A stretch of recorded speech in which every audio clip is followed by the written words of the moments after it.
Good evening, everybody. I would like to call to order the Fraser City Council regular meeting for Thursday, March 12th, 2020 at 7:02 p.m. Could you please stand for the Pledge of Allegiance? I pledge allegiance to the flag of the United States of America and to the republic for which it stands, one nation, under God, indivisible, with liberty and justice for all. Thank you. Ms. Dolan, could you do roll call, please? Member Blansky? Here. Member Blanky? Here. Mayor Carnegie? Here. Member Kulka? Here. Mayor, Mr. Lessig? Member Lessig? Here. Member Shortad? Here. And Mr. Winwick? Yep. I'd like to make a motion that Mayor Pro Tem Winwick is excused from tonight's meeting. Second. We have a motion and a second. All in favor? Aye. Any opposed? Motion carries. Wayne, your light's on. Did you have something? Okay. At this time, I would need a motion to approve the agenda. If any amendments? Mr. O'Neill? Mr. Mayor, members of the council, you will not have a presentation by national advance. And then item B on your old A, B will also be pulled with the decision on that. They'll come back in April. Which item? The interlocal agreement. 7B? 7B, okay, thank you. 7B.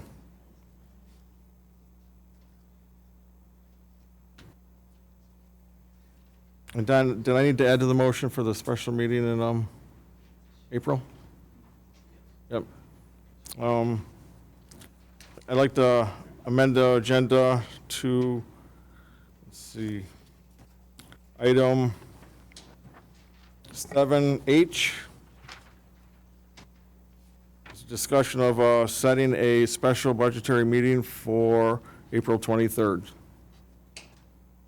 That's my motion. Second. A motion and second, all in favor? Wait, April 23rd, right? April 23rd.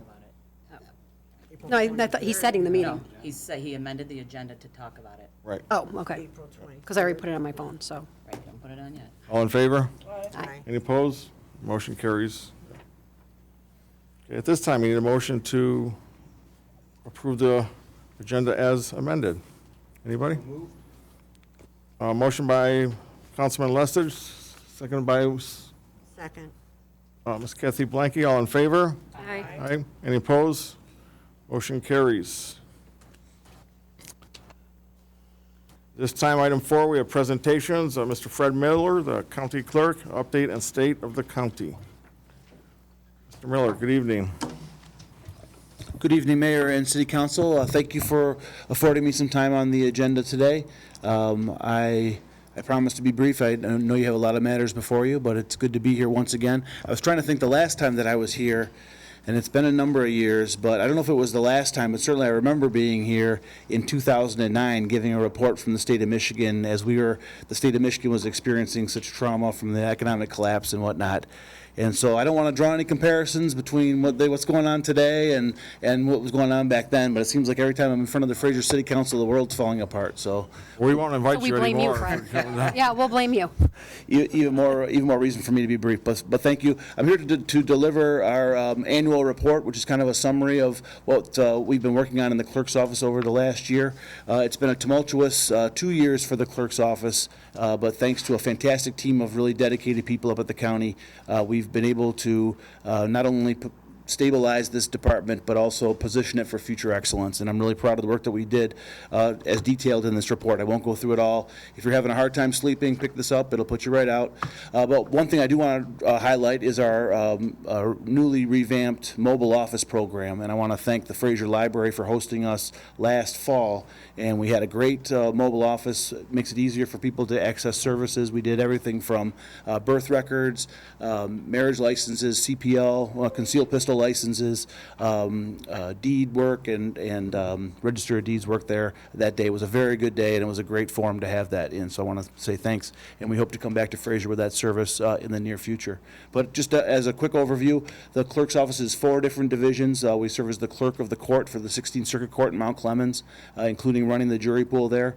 About 16,000 people are called for jury duty each year, so managing that for the judges in the courtrooms is a chore, as are all the e-filing and the filing and the exporting of decisions and dispositions. We also serve as vital records, birth, death, marriage, concealed pistol licenses, notary public, veterans ID cards, and certain business registrations. We're the elections administrator for the county. Work closely with our local partners, and I know that it was a busy week in the clerk's office, and the Board of Canvassers is still going over the results, but everything from our vantage point went very well countywide, but particularly here in Fraser, and that's really a testament to your clerk and all the elections inspectors and her team that she works with as well. And then lastly, we serve as the register of deeds. Anytime that you buy or sell a property, you want to register your ownership in that. You register those instruments with the Register of Deeds. We are currently in the process of migrating all of our county records from one platform to another. We went out for an RFP, brought in a new system which is really going to radically change the way we do business internally, but also the way that title companies and the public and others interface with our office. We have over 8 million images predating Michigan statehood in our archives, and so not only is it cool to look at what your property is and your deeds and provide for continuity of your family's assets, but also to kind of look back on the history of the land. So case in point, I brought along some things I want to present to you, Mr. Mayor, but I have here a copy of Garfield Park Subdivision Number 1. This is a deed, or rather a plat map from 1926 for the area of the land on which we sit right now. Wilhelmine Avenue would go all the way through, Anna Avenue, which I don't believe is anymore, Agnes Avenue, which I now believe has been renamed Anita. There's a little bit of Heisner here and Fraser Avenue, of course, but this is where Steffens Park is right now, as well as City Hall. So this was a plat subdivision back in 1926. I have here for your records the deed that for the state land office conveying this land to the village of Fraser at that time back in 1940. And then I'm told by our team that in 1948 all the lots of this property were vacated, as well as the alleys were vacated in 1956 to clear the land for the park and for the establishment of City Hall. So I want to present that to you guys, and it's just kind of a small part of what we have in the records, but I knew that it would have a good home here in Fraser. Yeah. So happy to answer any questions that you have, but most importantly, all our contact information is on the back of this. If we can ever be of service to the city or the people of Fraser, let us know. Great. Thank you. I do have a couple of questions. Yes, sir. With your mobile office that you've done, do you do that every year into the cities, or? We're trying to get around to all the areas of Macomb County, and it's a big county. We've done 22 different events to date, and we try to do one in the north end and one in the south end, and alternate it every 2 weeks. So last week we were in Sterling Heights. We are going to be in Ray Township coming up, and we are going to be in, it escapes me right at this moment, but we try to do one north and one south. We're going to be at Warren Woods Tower Administration Building in Warren next Thursday, and then we're going to Ray Township, so we go north end, south end, back and forth. But the Fraser Library was a great place. Reminded me of the collection of fantastic mystery novels that are right there. I had a good time perusing those. But whether it's City Hall or another place that you'd suggest that would be good for the public, we would love to come back to Fraser. Then when you're in those cities, is it just restricted to those residents in that city where you're at, or it can be anybody? It's for anybody. I mean, one of our biggest drivers, when people get their notice from us to renew their CPL, we insert a notice that says the next 2 upcoming mobile offices. So we have people from all over who don't want to go to Mount Clemens, who don't want to have to battle parking, or it's a closer drive. So we get people from all over. Great. Councilman Lessig. Yes. Hello, Mr. Hi. Miller. Good to see you here. Likewise. Looks like the department's working pretty well. I had a question. You mentioned the deeds and the registrars. I've been up, years ago, I went up there and looked at them in the building, and I didn't catch, can you do these online yet? Can you? Absolutely. Yep. So we're in the process we're in a time of change. We had the previous clerk Clerk Saba, long time, was a great innovator of the office, had two duplicate services. One was called U.S. Land Records, one was the Google-powered Super Index, which was just like a Google search. You could type in your address or your name and get, just like a Google search, you could get all kinds of records that were associated with any of those data points. When I came in, one of the most urgent things, we were presented by Google. They were doing some back-end changes without getting too much into the weeds, but to continue that service would have been cost prohibitive for us to do. So we had to retire that. We were able to work with our current vendor, U.S. Land Records, to allow for free searches for people, to allow people to put fraud alerts on their property. So anytime that a change happens with your property, you would get a proactive email just so you can confirm that it was actually you doing it. Frankly, the interface is not the most intuitive. It takes a little bit of work to do it. That's why part of the reason we're moving to this new platform, which we hope to go live on June 1st is our go live date, and that's going to be as interactive as the Super Index and intuitive as the Super Index, and have all that data and the search capability of the current Great. platform. Yeah, but if you go to our website, the long answer to a short question, macombgov.org/clerkrod. You can click on the property record search and go right to that search engine. Great. Are you connected to the ArcGIS for the county too? The GIS, so another program that we administer is the State Remonumentation Program. This is again, I don't want to take up too much of your time, but it's a state-funded grant program that surveyors are going around and remonumenting the entire county. And we just are completing a project taking all of that data and linking it to the GIS tool, which is an amazing tool for Very cool. for data hounds and surveyors, developers, has all that. The GIS tool does currently link to our search engine, and some communities goes right to the data, but once we move to we get this project done, we're going to take the steps to initiate a tract index in Macomb County, which we've never had before, and that would be able to link. The goal is you click on the GIS portal on any plat, and it would take you exactly right to the deed, or at least the indexed information, and then if you wanted to purchase the deed, you could go through that process. All right, last question. You mentioned that I hear these ads for title lock insurance. So you can set a notification if some record on your property changes. Yes. Is there, I'm going to email you and ask you, and I'm going to By all means, yep. with the council, but I think that's important so that you can set a flag if your property changes. Yeah, we call it our fraud alert system. Again, if you go to our Fraud website, there's an icon on the Register of Deeds page. You can click on it, and there's a video that we put together to take you step by step through that process. Again, the current tool, admittedly, is not the most user-friendly, but we're moving towards a better tool, but that service is available. Great. Thank you very much. Anybody else? Also, well, thank you for coming out. We appreciate it. We'll find a nice frame for that. And thank you. I That is appreciate it very much. Thank you. Brad, Yeah. I love our histories.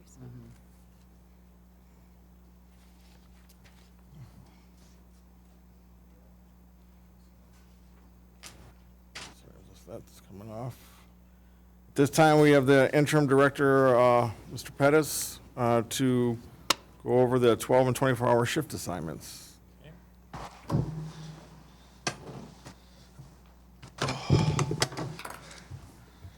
I always forget to thank Michelle Kwiatkowski, who always puts these together for me. She probably does most of the PowerPoints here for us. We give her the word, she jazzes it up, and I never thank her, and she does a lot of jobs around here, so I want to just thank her. I always forget to, so thanks, Michelle.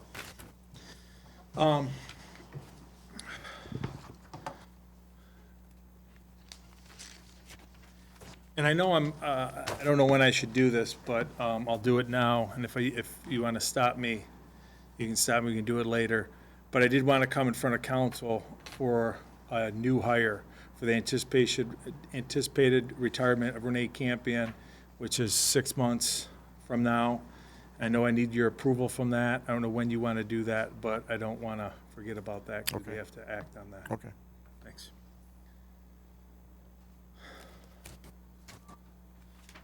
So 2 months ago, I think it was, I was tasked with looking into different shift models for our department.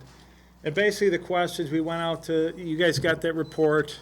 I think we went out to talk to like 7 departments that run similar to ours.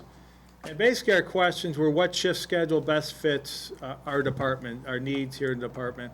What costs are associated with a particular shift model? Why do departments switch to a 12-hour shift? What schedule will cause the least amount of overtime? Because that's, I think, a major reason on why people want to switch shift models. What the employees want and what best serves the needs of our community. That really is the bottom line when it comes to what we were looking at. And the first thing that, and I know in a lot of questions that may come, and this is what it kind of comes, they'll all come back to, that changing shift models, start time, leave times, hours worked, is a mandatory subject of collective bargaining. And I know a lot of this is repeat. I have some new numbers in here, so I don't want to repeat too much. It's only 10 slides, but so anybody that this impacts, this has to be a subject, a mandatory subject of bargaining. Every aspect of the change would have to be agreed upon during that process, and costs would have to be analyzed at that time, because when you make change, that's when you would have to look at the cost. And just so you guys all know, I talked to both the unions, the PSO union, the sergeant union, the president. Nobody's ever come to me asking to switch. I asked them last week, is there any interest in making this switch? And both unions did not want to make any switch at this time, which is important, again, because of the, it's a mandatory subject of bargaining. You guys wanted to see a shift model of what a 12-hour shift would look like, and basically all shift models look the same. And there are some advantages to it, a lot of them to the employee, but it's a 12-hour shift model. Basically, if you're platoon B, if you're there in the red, those are your work days, and your gray days are your pass days. And the great thing about it is you know when you're working 2 months from now, 2 years from now. It's a set schedule, which is nice for the employee, I guess. You do work less days, because when you work a 12-hour shift, there are less commute days. You go from working 10 days in a 2-week period to 7. You know your schedule ahead of time, and depending on how you look at it, there is built-in overtime to a 12-hour shift model. There's 4 hours of overtime every 2 weeks, or 4 hours that have to be accounted for. But it's nice. If you look every other weekend, you get a 3-day weekend. Excuse me, Mike, Yeah. when you say 4 hours of overtime, is that for every, like the paramedics, the sergeants? Any person you put on a 12-hour work schedule works at Everybody. 36 hours one week and 48 the next. Be everybody. So it would be everybody that's on it, yeah. And again, it's a subject of bargaining. So you can't not compensate them for it, but how you compensate them is open to collective bargaining. And basically, each shift would have a sergeant assigned to it, 4 public safety officers, 1 medic, and we would have a swing medic as well, and 1 sergeant on each platoon. A day shift platoon and a midnight shift platoon would swing back and forth to cover those days off for that individual sergeant. So as you can see, your minimum manning of 5, it's hard to get there. You have a relief factor of 1, because you have 4 public, this is on a full staffed, nobody's off, nobody's training, right here. So only 1 public safety officer can be off, or it creates overtime, which again, we'll talk about relief factor, which is kind of the issue with the 12-hour shift model. This is the 24-hour shift model, 3 platoons, 2 sergeants on each platoon, 5 public safety officers on that platoon, and 1 medic, and then you'd have 2 swing medics. And again, it's a 24-hour shift model. This is what firefighters typically work. It's great for fire service, for the type of, if you want a proactive policing model, which we are here in the city of Fraser, it's just not a priority in the 24-hour shift model. Yeah, you have 5 public safety officers and 2 sergeants, but they cannot work for 24 hours straight. They have to have built-in downtime into that. And for the way we police in the city of Fraser, we would pretty much at most times have 2 cops on the street at a time, because you have to account for downtime. A employee cannot work 24 hours straight. There's one model, 2 models really in Oakland County, but as you can see in your report, and I don't want to get into that, completely different demographic, different population. I think one of the departments arrests 90 people a year. We arrest like 1,200. Our calls for service, our medicals, there's really no comparison. And 12-hour shift models in police work for me, you talk about the fatigue with the 12 hours, it gets even worse with the 24s. And again, I didn't even touch really on the negatives of 12s, with the fatigue, with the overtime, that's in the report. Generally speaking, when you work a 12-hour shift and you have to split that shift, there's departments out there that regularly have public safety officers on the streets on an 18-hour shift. I don't know about you, but I don't want anybody out patrolling or doing law enforcement or fire or anything that has working 18 hours straight. There's no built-in downtime, there's no built-in sleep. It's just not a very efficient model. I know that's in the study about fatigue and the results of fatigue. I didn't want to get into that tonight. That's why I gave you that ahead of time. You've read about that. We can talk about that if you'd like. We talk about minimum staffing levels. When a department's minimum staffing levels are always at or near minimums, the shift model, whether 8 or 12s, is really insignificant. You're always going to have to pay a lot of overtime when your minimum manning and your full manning are so close together. And that's what we've experienced, really the 2018-2019 schedule. Overtime was always inflated due to training, due to disability, retirement, separation. We had multiple officers leave during that time, so we were running with 25, when 29 is our absolute minimum. So one person being gone pulled out of that equation creates overtime issues.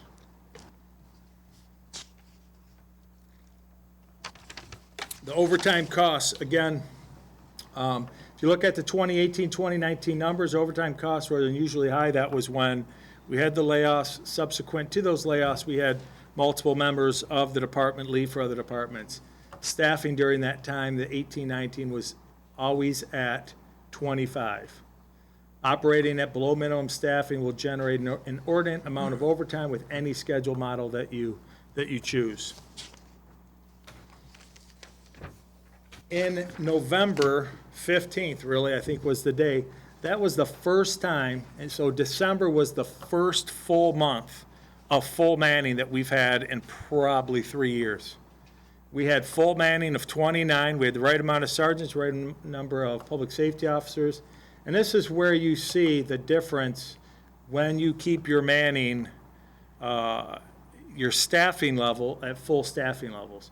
57% reduction in overtime in the first month, and the 40% 27. And overall, the first quarter of overtime, or first quarter of this year, a true comparison, a December to December, a January to January, a February to February, we reduced overtime by 44%.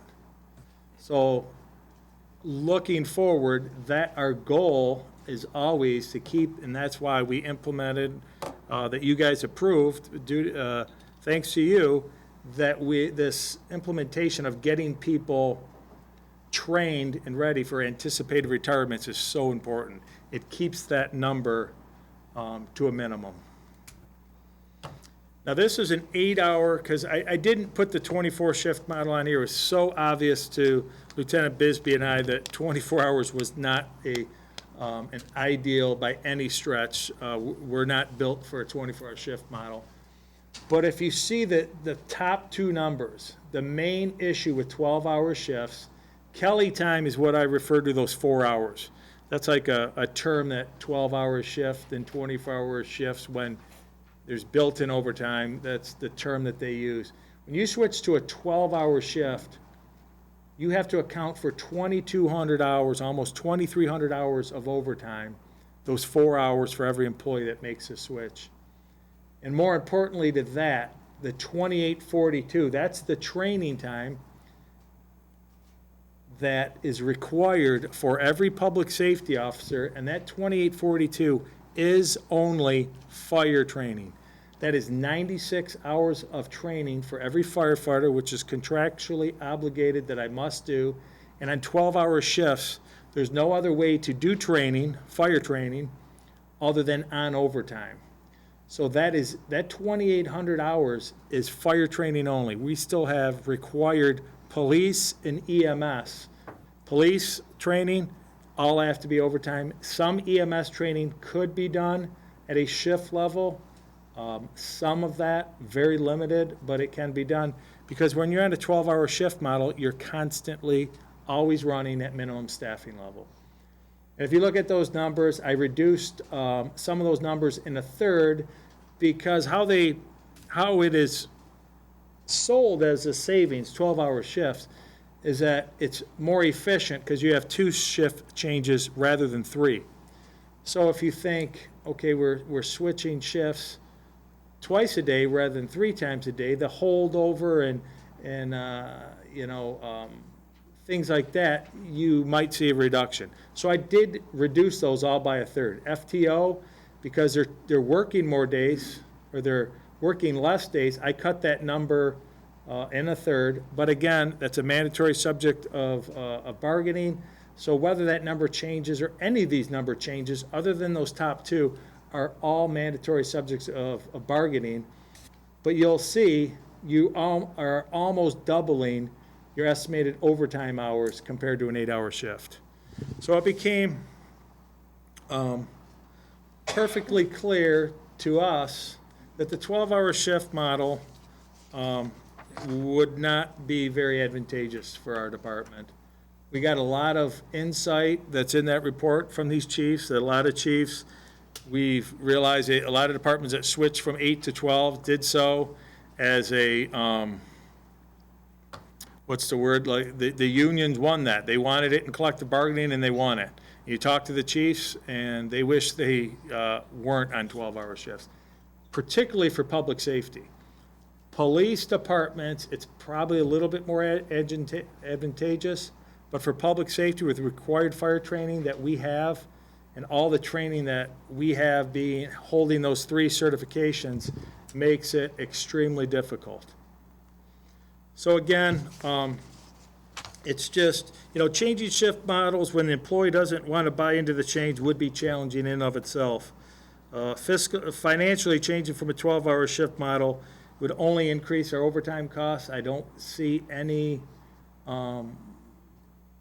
opportunity for savings. I don't see any increase in efficiency in 12-hour shifts. As you see in my report, like I've told my city manager, we went into this blind, not blind, but unprejudiced. I didn't feel like it affected us individually. It was like what we thought was best for the department. And to me, it became glaringly obvious that we're on 8-hour shifts for a reason, because they're the most efficient at what fits our operation best. And I know you guys probably have some questions from that report, and I'd be glad to take them.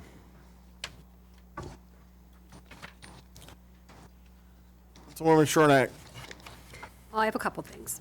One, maybe it's just typo, but you have 3 different numbers of overtime budgeted for 2017 from your city data. So one is 366,000, one is 240, and one is 360. Which one is accurate? What are you referring Page to? 15, page 17, and page 9 of what you sent us, your big long. 366 is the number. It did a Because on page 17, it's 240, and then on page 9, it is 366, and then on page 16, it's 360. 366 or 365 and some change is our the last fiscal year, which is a 2018, 2019. That was the number. I think I actually rounded up a few $100s. Okay, because on the bottom, it says all the data is from 2017. It says it's all from the same year, and everything else is the same except those amounts. 2017, 2018, 2018, 2019, the difference in overtime is a couple $1,000s. Okay, but I'm just saying, for this particular one that you gave us, Literally, everything's the same except that. So for this particular model, which one's the accurate number? Oh, okay. The Huntington, yeah, that was from, yeah, So Huntington Woods, we did this in 2016, actually, so that data was probably from 2016. no, it That's when we wasn't. looked at No, 24s. I think all those were at one point were 240. I don't know how that got back in there, but the number, they're all from the same, that's all the 360 is the number.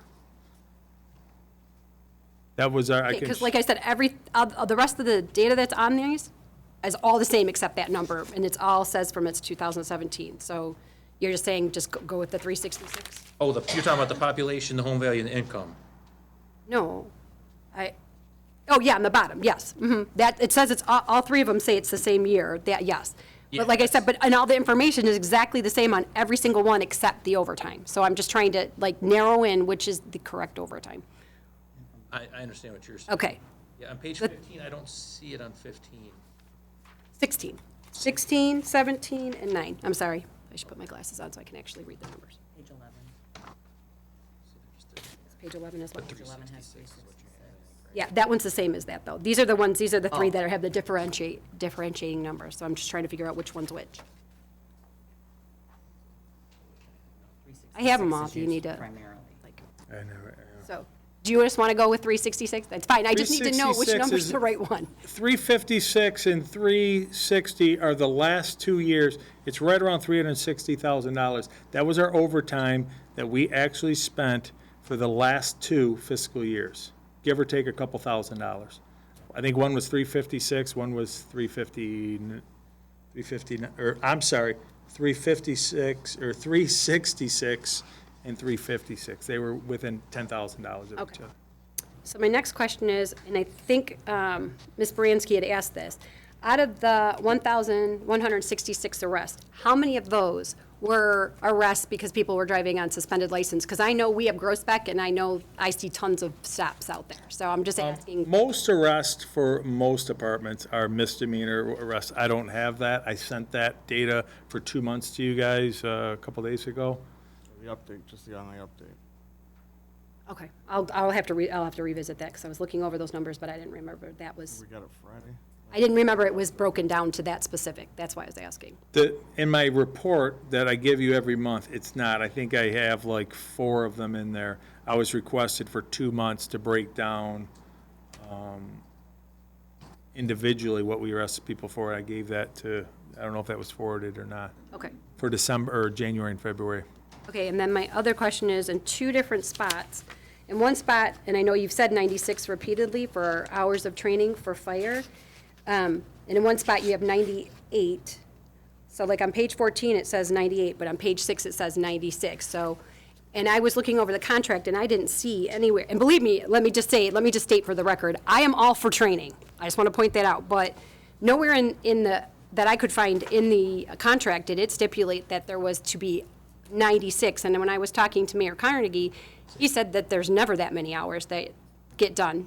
So I'm really confused if that is like I can pull the- recommended versus in the contract versus you guys actually do 96 versus what part is that? What's the accurate part of that? 96 hours. I can pull the contract and show it to you. And you guys do 96 hours? Our goal every year is to do a minimum of 96. If we did, that is our goal.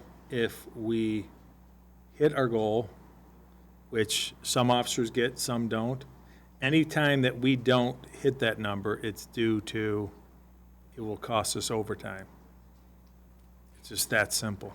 But we're doing overtime anyway, and it comes down to the safety of our men and women who are serving our community. That shouldn't be a factor. Because I know when we were discussing these, and you were saying that if we went to 24s or 12s, that then the training would have to be done on their off days, and then that would generate overtime. And they're already doing overtime. And that, if it's something that's in the contract and mandated, and everything that I've read through what you've presented us with, for the safety purposes of our men and women, and I know that when I was talking to Mayor Carnegie about this, that I believe, and correct me if I'm incorrect, that you guys are not necessarily doing training together anymore? No, we are doing. Oh, you are doing training together now, okay. We did it in the long. Okay. Before Dave died. Yeah, And so, that- And just to be clear too, the 96 of fire is a direction, there's still also the first aid, the CPR, the medical stuff that's so sort of like the EMT stuff as well. considered separate training, not fire training, but everybody has to go, like, we just had, stop the bleed training, it's for active shooter training. It's just a little bit related and not always fire training, but there's a lot more other trainings that probably are part of that. Oh, and again, I'm pro-training, but I guess I'm trying to understand if it's something that is contractual and something that has to be done, and it's versus overtime, and I know, because I know you've said many times about, you know, the whole situation with not the correct training for Mr. Sutton. If that's the case, then that shouldn't be a factor. Overtime should not be a factor in whether or not people are being trained. Because There's we 13. don't want them to come back, because I know, like in this about the fatigue and stuff like that, and how you don't recommend it because of the fatigue. But at the same time, if they're not appropriately trained, that's gonna come back on the city too, because we didn't do our due diligence in making sure they had the proper and correct training in order to do their job and facilitate it, so that they're not injured or, God forbid, killed in the line of duty, if it could be prevented.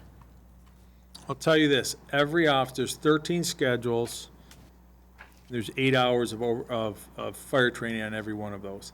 Every public safety officer has the opportunity to go to those trainings. Are there times where their vacations or their days off interrupt that? Yes, there are.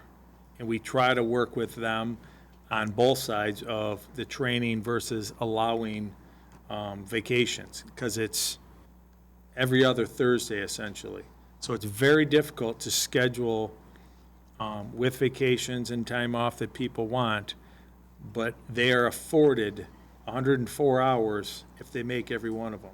If you take off a training, and there are specific trainings that nobody gets away from, that if you miss, you're coming back and doing it. RIT training, rescue training, things like that. CPR training, you can go get your own CPR card.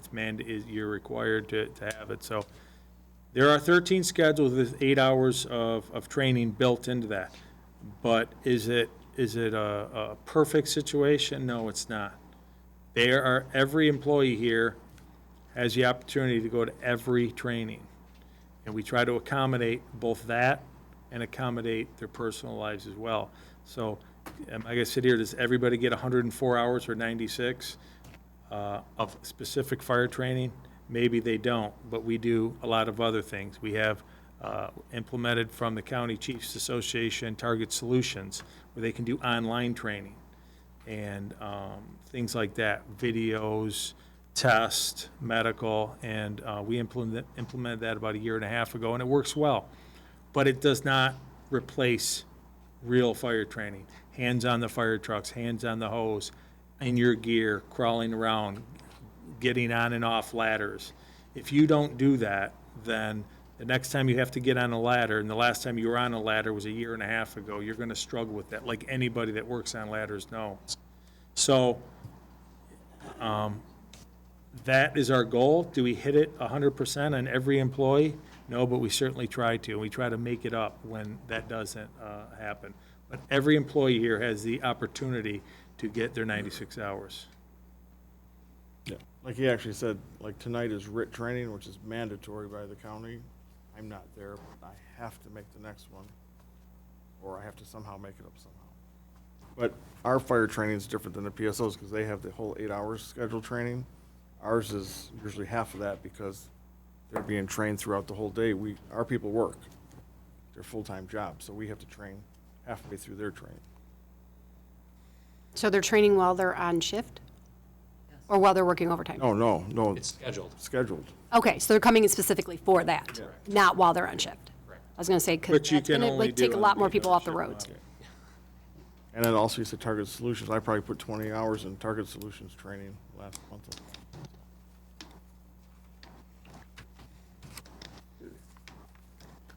That's all I have for right now. Anybody else? Councilwoman Baranski.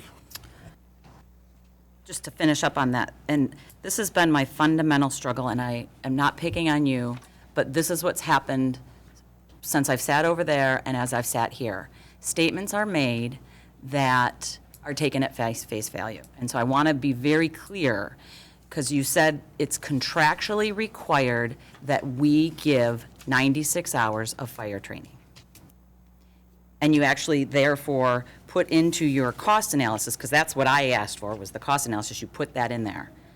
I looked through the contract, and the only thing I saw was that you cannot train them more than 160 hours in a year. So I didn't see a contractual obligation for 96, because the first thing I know, if they're contractually obligated to get it and they're not getting it, guess what? We now owe them, and that's a lawsuit. And it's not directed at you. I've been told repeatedly things are contractually obligated, and is my number one frustration, because I take that at face value, as do our residents. That means we can't change it as a council, because we're contractually obligated. And it is very important, and it's important to note, we can't change shifts on our own. We have to get the union buy-in. That's important. Absolutely, that's contractually. So my question is it contractually obligated that we do 96 hours? Yes, and I don't know, I'd have to see the contract. So you don't know? I have it. I mean, you have it, right? Yeah. I'm looking at 36.4. This is the PSOs. I have the PSOs in the command. 36.4 says, all public safety officers will be required to take periodic fire training and fire service. The length of training shall not exceed 160 hours in any calendar year. This 160 shall include all fire training both on and off duty. Fire training shall be at the discretion of the director with consideration given to their work schedule, et cetera, et cetera. And we can find it later. I just want to make sure that when we're saying we can or we can't, that it's based on fact. And you are receiving my discontent, because a lot of things were told to us this week that are not factually correct. And I understand your opinions, and I'm a little frustrated too, because what we as a council asked for was the mechanics. What will it cost? The motion that was approved was, what will it cost with 29 bodies to run a 24 and to run a 12? Couldn't tell you. That's what we were expecting to get today. So that I would know if we ran 24s with meeting the requirements for mutual aid, for training, for whatever, this would be my budget. And obviously, there's no crystal ball. But interestingly, because when the 24 presentation was done before, they did, and it's interesting because that was left out of the analysis, and they did take the 24-hour presentation with 29 sworn officers, and they went back and put it over the prior 6 months. And the report concludes that if we had run 24s, in that 6-month time frame, only 3 shifts of sergeant overtime were needed. During this time period, we were at 6 bodies or more per day, and only 1 day did we drop to 5.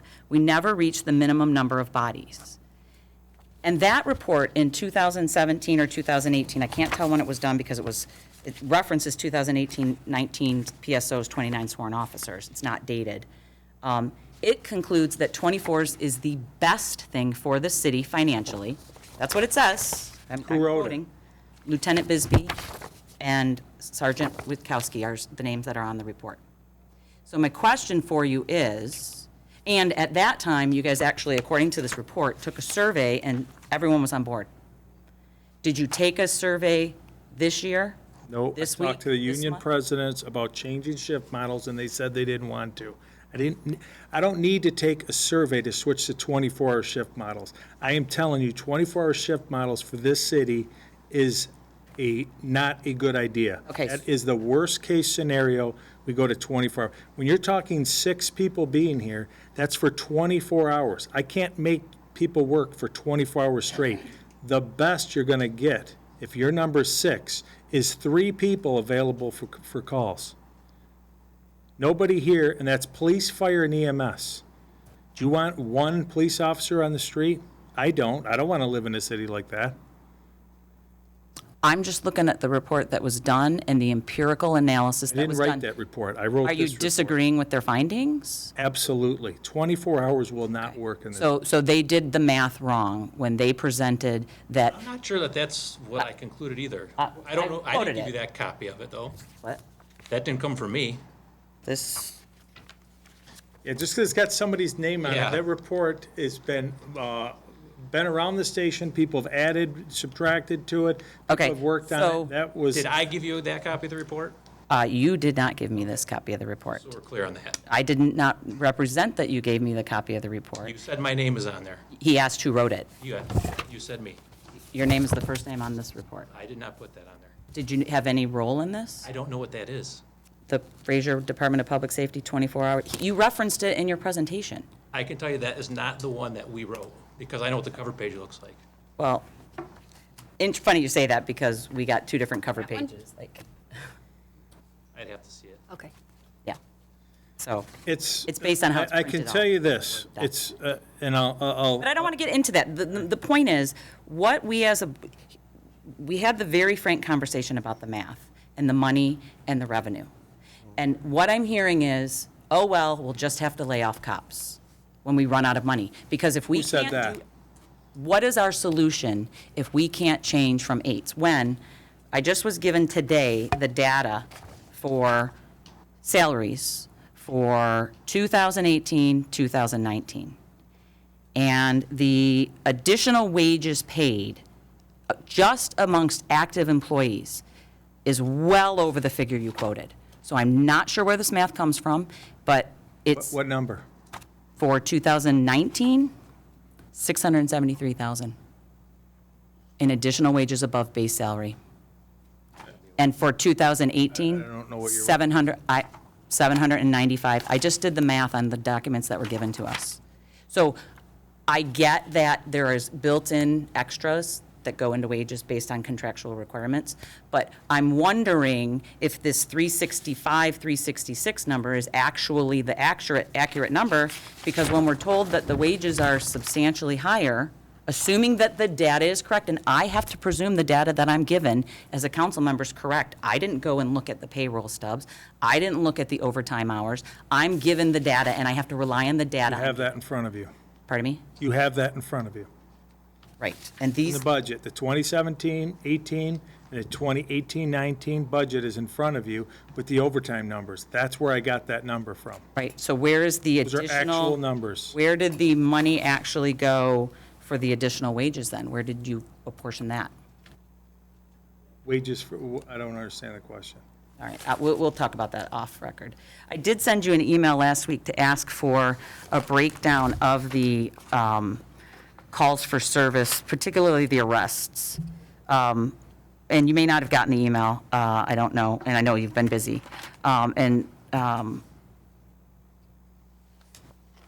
I guess, I think you addressed that with Councilman Shornack. Our calls for service, they're actually down from 2017, would you agree? I would expect that they would be. Okay. Even though we're at full manning? Due to operational changes in our department, that's why our numbers are down. Okay. And the calls for service, for February, the stats where they were 1,159, that's not 1,159 people calling in, correct? Calls for service are for every call for service, whether it be a traffic stop, a call for service, every number that we generate.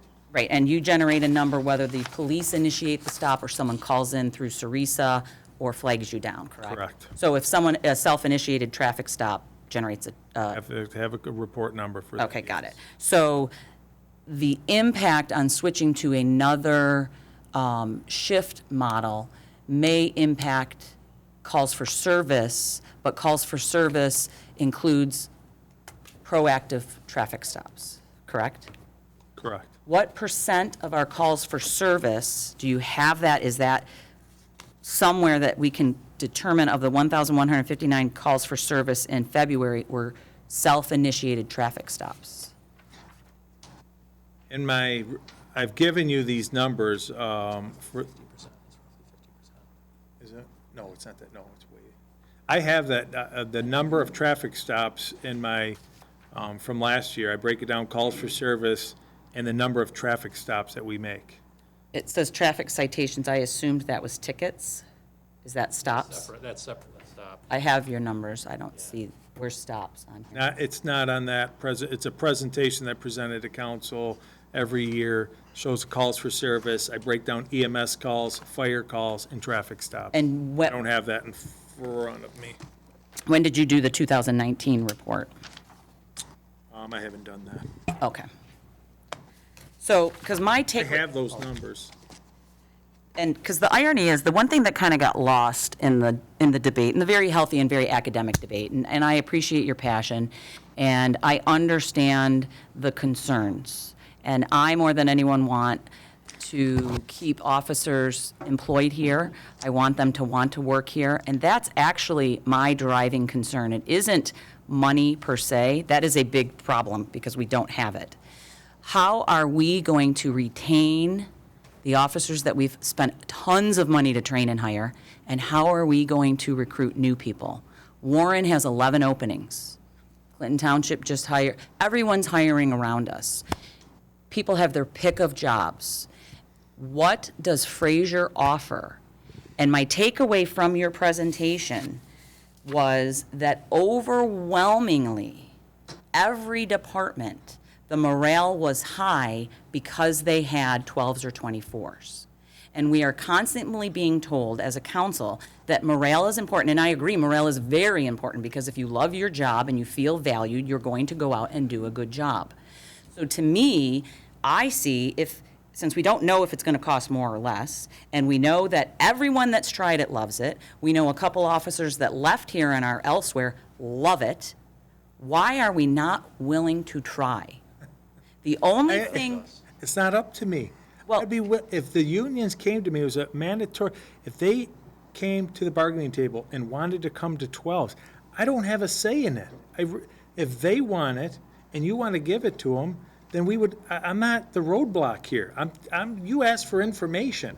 If our guys want 12s, I want to have 12s. And I will come up here, I have to give you the facts, but I will support what the officers and the sergeants want, 100%. If they want to go to 12s, I will back them 110% on them, because I want them to be happy too, 100%. I am not fighting you on this. I am trying to tell you as best I can what I think it's going to cost. That's what you wanted. I don't have a dog in the Where's that fight number? here, What's 24 going to Councilman. cost? What's that? What is 24 going to cost? That's what we asked Until- for. It's collective bargaining. So Right. I don't know. I do not know what that's. You have to sit down, and this is going to be our model. How much am I going to pay them for field training? I don't know. It's a 24-hour shift model. You got to charge them per day. They're working a 24-hour shift. I don't know. Okay, How much is training? It's, how do you do training? Do you want a maximum of 2 officers? I have a problem with 24s because I have a concern for the citizens of this city that we're not going to have the patrol out there that we've always had. We will not. With the numbers that we have, we will not have the amount of people available out on the streets. If I could make them work, if they were robots and I could make them work 24 hours straight, it would work fantastic. We would have great numbers. It would work well. But we don't have that luxury. A 24-hour shift model is great for firemen because they react to calls. When you're a police officer, you react to calls, but when you're not reacting to calls, you're doing proactive police work. That's what this city is known for. That's what we do. That's how we police. We police through proactive policing. You talk to anybody from any county jail around here, they avoid Fraser because if you drive through Fraser, you're going to get pulled over. And that's because we proactively police this city. You will not get that with 24-hour shifts, and that's the problem I have with it. And if the guys want to go to it, and I want to appease the guys as much as I can, but I know 24 hours for this city is not the right decision. It's just not.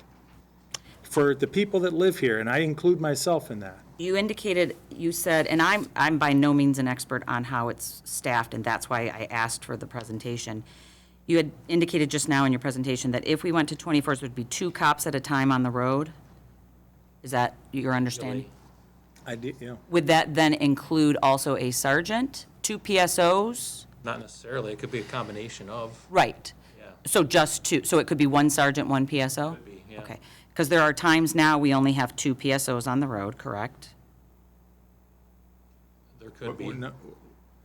And there are times coming up very, very soon, you're going to be at 4s and you're going to have 2 PSOs on the road, correct? Well, we're looking at 5s right now, Okay, well, we know that we have another loss coming really quick. which puts that 5s for the. 5s across the board. Yeah. And you told us that when we had 5s across the board, well, you told this council before I was on, when we have 5s across the board, we automatically had $5,000 in overtime just to cover the shift. That's your memo dated September 4th, 2019, correct? And we're looking at taking even longer now to train because they've canceled the fire academy, they've canceled the police academy, they canceled the EMT schools. It's gonna take even longer to train these guys now. The coronavirus is affecting everybody. So we got to do something. But we can't just blow them out of thin air. People aren't cross-training for this point anymore. And That's we- not you. I'm just, the No, mass hysteria is just yeah. driving me off the And chart. we aren't That's marketed. reality. We aren't marketed to get the candidates that are already cross-trained anymore. It used to be you hired, they already had the fire, they already had EMT, they had everything, they had a 4-year degree. That used to be the requirement here. Right. That was Ashley's. 100%. You did, if you didn't have a 4-year degree and have cross, they didn't put people through the fire academy. We've never had that as a requirement. Ashley was. No, yeah. Was it? No, I was a bachelor's degree, but not police, fire, no. Associates. It was never a requirement. So a degree, a college degree, sorry. Yeah, associate's What I is meant one of is them. you It had to was- have the police and fire academy already done. No. The Fraser rarely had Typically, it to. was always the police academy. Yeah. Because the It fire was academy never a 10 weeks. requirement to have both. I shouldn't say a requirement, it was the luxury we had because people wanted to work here. Our Correct. candidates were already trained, and all they had to do is do the field training as opposed to these schools and things on our dime, correct? That is a luxury. We had a few of them and they're gone. Yep. So then, just circling back, so we're going to be at 5s in June on all shifts? Our next retirement's sticking around till the middle of July. Are we not having the So she's deployment? been pulled, so she'll actually be an extra body on the road for those extra 4 weeks. What about the deployment? He says June, and it's gonna be possibly 10 to 11 months, but he's not sure. I just talked to him actually before I came in here. And he says the last 3 times they got called down to Texas, they were down for 1 month and got sent back. They weren't sent overseas. So 5s in July if no deployment. And we have 3 people who are military reserves currently. Okay, thank you.